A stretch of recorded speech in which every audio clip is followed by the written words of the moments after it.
Est-ce que je suis prête pour le UTHC 42?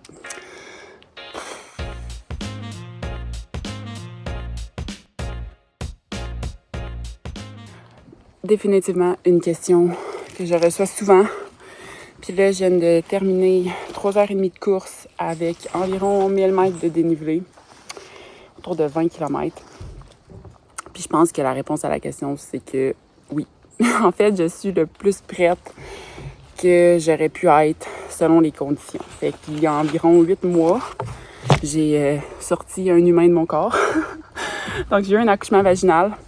Avec un accouchement vaginal vient du temps et de la récupération pour guérir. Et j'ai recommencé à courir à environ 3 mois, 2 mois et demi, 3 mois post-accouchement.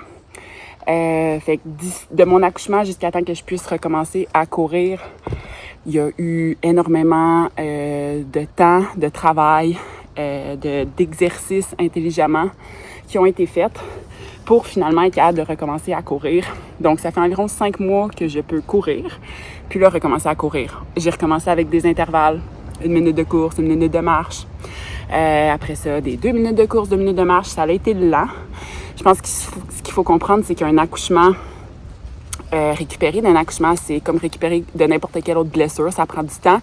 Puis si c'est pas fait intelligemment, il y a des blessures long terme qui peuvent avoir lieu. Fait que moi, ce que je voulais pas, c'était avoir des descentes d'organes, avoir des fuites urinaires, des fuites fécales. Peut-être pas dans l'imminent, mais plus tard dans ma vie. J'avais aussi une énorme instabilité au niveau de mon bassin. Donc, il a fallu que je règle ça. Beaucoup de temps au gym, beaucoup de temps en physio, puis beaucoup de travail lent au niveau de la course à pied. Finalement, 8 mois plus tard, je suis capable de courir course-marche en montagne pendant 3h30 sans être trop fatiguée. Pour vrai, je me sens super bien au niveau de mon énergie. Mon alimentation, elle a super bien été. Je l'ai faite avec moi-même. J'ai croisé 0 personne dans le sentier. Je pense que oui, j'ai fait tout le travail physique que j'ai pu faire.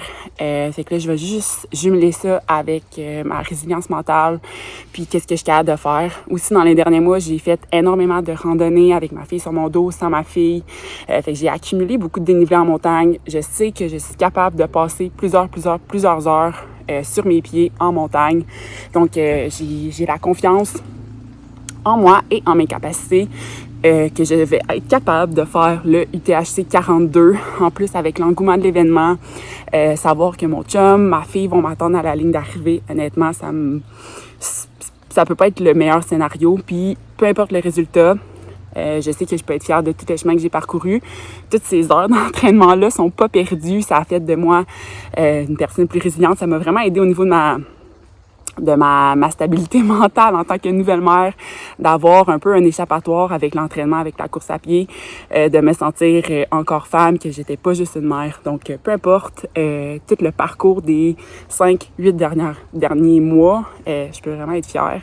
Fait que oui, la réponse, est-ce que je suis prête pour le UTHC 42? Oui, je suis prête. Puis j'ai hâte de vous vlogger ça dans quelques jours pour vous montrer un petit peu tout l'envers du décor, la préparation la semaine avant et l'événement le jour même. Donc on se revoit dans l'épisode de l'UTHC.